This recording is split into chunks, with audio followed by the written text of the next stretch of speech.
और लोकसभा चुनाव के पहले चरण के नामांकन के लिए अधिसूचना जारी हो गई है। इस चरण में 21 राज्यों की 102 सीटों पर 19 अप्रैल को मतदान होगा। इन सीटों पर उम्मीदवार 27 मार्च तक नामांकन पत्र दाखिल कर सकेंगे। नामांकन पत्रों की जांच 28 मार्च को होगी और 30 मार्च तक नाम वापस लिए जा सकेंगे। बिहार में होली के चलते नामांकन पत्र 28 मार्च तक दाखिल किए जा सकेंगे। इन 21 राज्यों के लिए नामांकन पहले चरण में सबसे ज्यादा तमिलनाडु की 39 सीटों पर चुनाव होगा। इसी के साथ राजस्थान की पहले चरण में 12 सीट हैं, उत्तर प्रदेश की 8 सीटों पर, मध्य प्रदेश की 6 और असम, उत्तराखंड और महाराष्ट्र की 5-5 सीटों पर पहले चरण में मतदान होना है। और इन राज्यों के साथ ही बिहार की 4 सीटों पर, पश्चिम बंगाल की 3 लोकसभा सीटों पर, अरुणाचल प्रदेश, मणिपुर और मेघालय की 2-2 लोकसभा सीटों पर मतदान होगा।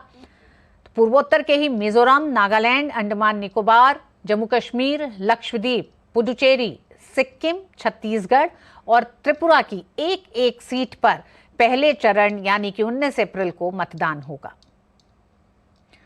और पहले चरण में ही उत्तर प्रदेश की 8 सीटों के लिए नामांकन, पहले चरण में जिन 8 सीटों पर मतदान होगा वो 2014 के लोकसभा चुनाव में इन 8 सीटों पर भाजपा ने इन सभी सीटों पर जीत हासिल की थी।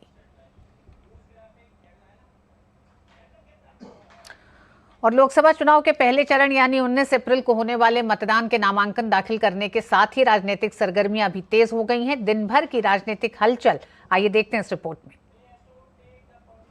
लोकसभा चुनाव के पहले चरण की अधिसूचना के साथ ही देश भर में राजनीतिक सरगर्मियां तेज हो गई हैं। लोक जनशक्ति पार्टी की केंद्रीय संसदीय बोर्ड की बैठक हुई, जिसमें बिहार के हाजीपुर सीट से चिराग पासवान को उम्मीदवार बनाया गया।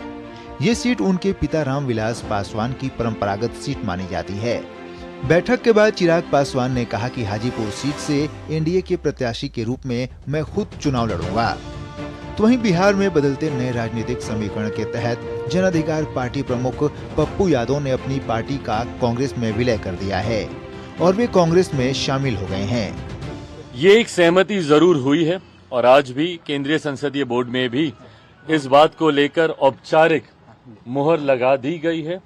इतना अब तय है कि हाजीपुर, जो मेरे नेता, मेरे पिता आदरणीय रामविलास पासवान जी की कर्म भूमि रही है, वहां से एनडीए के प्रत्याशी के रूप में लोक जनशक्ति पार्टी रामविलास के उम्मीदवार मैं खुद स्वयं होऊंगा। हम कांग्रेस नेतृत्व को खास तौर पे अपने राष्ट्रीय अध्यक्ष, अपने बहन प्रियंका जी, जिन्होंने बहुत मजबूती के साथ हमें हिम्मत दी और उन्होंने कहा कि जस्ट यू ज्वाइन, ये मेरे लिए इससे बड़ी बात कुछ नहीं हो सकती थी।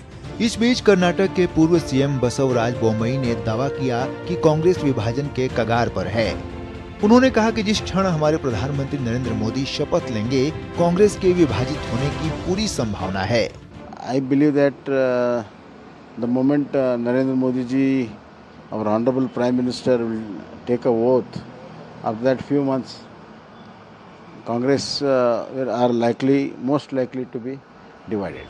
तेलंगाना के राज्यपाल और पुडुचेरी के उपराज्यपाल पद से इस्तीफा देने के 2 दिन बाद बुधवार को तमिलिसाई सुंदरराजन भाजपा में शामिल हो गयीं। उन्हें नवंबर 2019 में तेलंगाना का राज्यपाल नियुक्त किया गया था। इसके बाद उन्हें फरवरी 2021 में पुडुचेरी के उपराज्यपाल का अतिरिक्त प्रभार दिया गया था। तमिलनाडु में लोकसभा चुनाव के लिए एआईएडीएमके ने 16 उम्मीदवारों की पहली सूची जारी की है। एआईएडीएमके ने इस बार लोकसभा चुनाव अकेले लड़ने का फैसला किया है।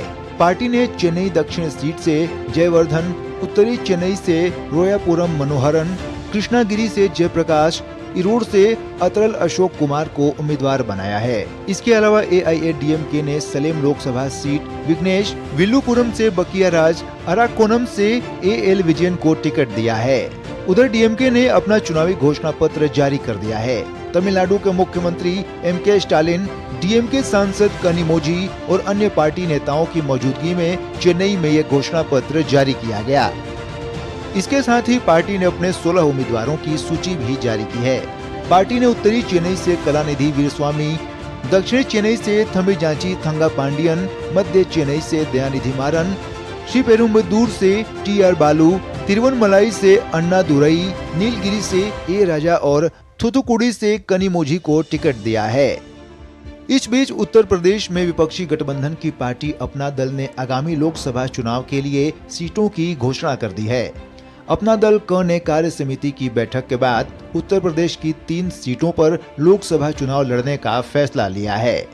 अपना दल क के उम्मीदवार फूलपुर, मिर्जापुर और कौशाम्बी सीटों पर चुनाव लड़ेंगे।